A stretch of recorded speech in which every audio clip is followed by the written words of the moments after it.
জীবনের অন্তিম কালে আজরাইল আসিয়া সোনার জীবন যাবে রে লইয়া, সোনার জীবন যাবে রে লইয়া।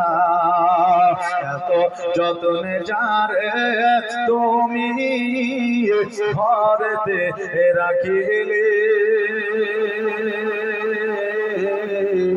আর যাহার লাগি এ দুঃখ কষ্ট কতই না সহিলে, এত যতনে যারে তুমি ঘরেতে রাখিলে,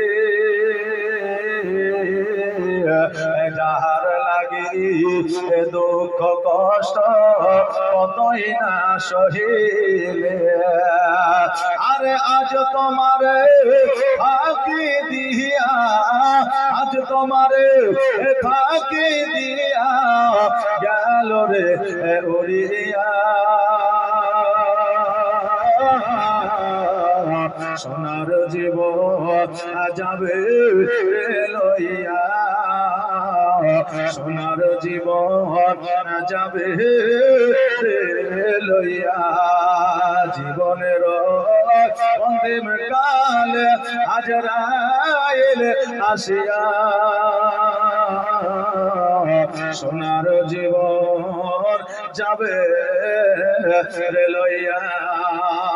বিদেশে থাকিয়া যতটা কষ্ট পায় তার চাইতে বেশি কষ্ট জগতের মধ্যে পিতা মাতা পায়। জোরে বলেন সুবহানাল্লাহ।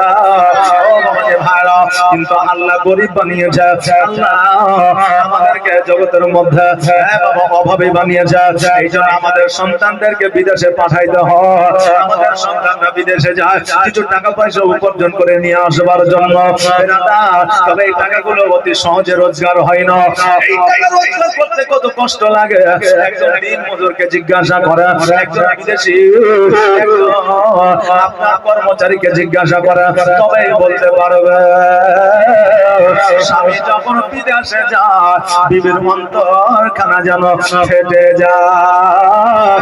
আমিনা রাদিয়াল্লাহু তাআলা আনহা দুই চোখের পানি ছেড়ে দিয়া আব্দুল্লাহ রাদিয়াল্লাহু তাআলা আনহুর দিকে যেন টুকটুক করে তাকায় আছে। আব্দুল্লাহ রাদিয়াল্লাহু তাআলা আনহু আমার মা আমিনার দিকে যেন তাকায় আছে।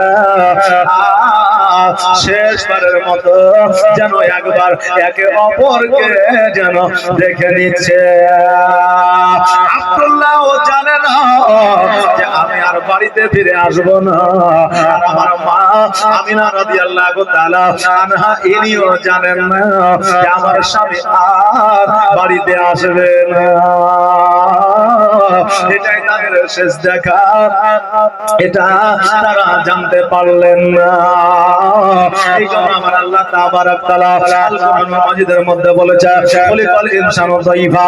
আল্লাহ বলে, বান্দারে আজকে আমাদের জগতের মধ্যে অতি দুর্বল করে পাঠিয়েছি, একটা সময় সীমা লিপিবদ্ধ করে দিয়ে পাঠিয়েছি।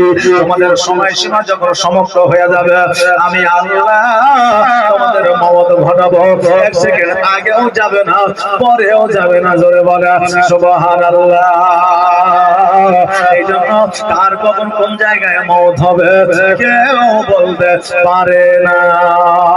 কোন জমিনে মাটি আমার হবে গোরস্থান।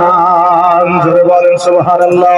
কোন জমিনে মাটি আমার হবে গোরস্থান। কাদের চোখের জলে আমি পাইব পরিত্রাণ। কোন জমিনে মাটি আমার হবে গোরস্থান। বাবাজি ভাইরা, আমি যখন আপনাদের গ্রামের মধ্যে প্রবেশ করতে আসি, দেখছি অনেক মানুষ ওই দিক থেকে এইদিকে আসছে। আমি মনে করলাম নিশ্চয়ই কোনো একটা ঘটনা ঘটেছে, নইলে এত মানুষ লাইন দিয়ে টুপি মাথায় দিয়ে। এবার বাবা মনে মনে আমি গাড়ির মধ্যেই আছি, ড্রাইভারকে বললাম মনে হয় কেউ মারা গেছে। এর মধ্যে দেখছি একটা খাটলি পেছন দিক দিয়ে নিয়ে আসছে। আমি বললাম নিশ্চয়ই কেউ এই গ্রামে মারা গেছে, বলে যে জানাজা পড়ে মাটি দিয়ে আপনারা ফিরে আসছেন।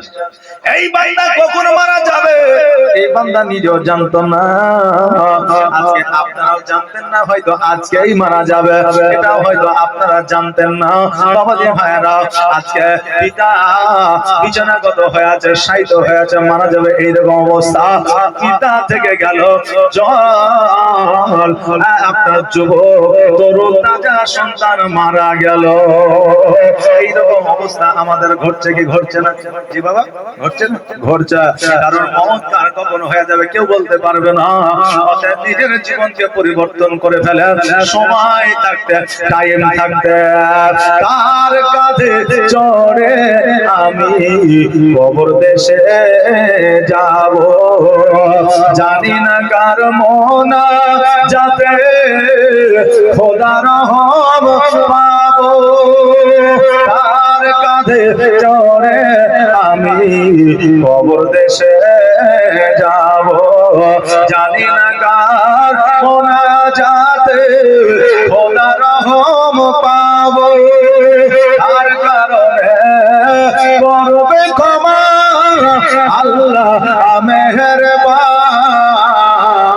কোন জমিনের মাটি আমার হবে গোরস্থান, কোন জমিনের মাটি আমার হবে গোরস্থান। কাদের চোখের জলে আমি পাইব পরিত্রাণ, কোন জমিনের মাটি আমার হবে গোরস্থান। আজরাইল আসিয়া সোনার জীবন যাবে লইয়া, সোনার জীবন যাবে লইয়া। জীবনের অন্তিম কালে আজরাইল আসিয়া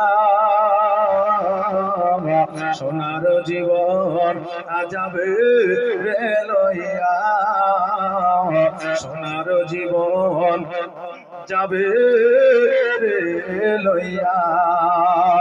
এত যতনে যারে তুমি ঘরেতে রাখিলে, আর যাহার লাগি এ দুঃখ কষ্ট কতই না সহিলে।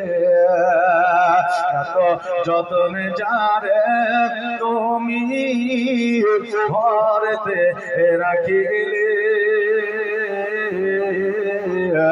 যাহার লাগি দুঃখ কষ্ট কতই না সহিলে। আরে আজ তোমারে ফাঁকি দিয়া, আজ তোমারে ফাঁকি দিয়া গেল রে উড়িয়া।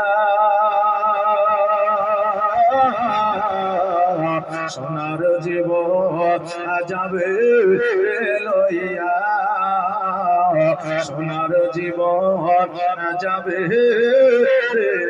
লইয়া। জীবনের অন্তিম কালে আজরাইল আসিয়া সোনার জীবন যাবে লইয়া।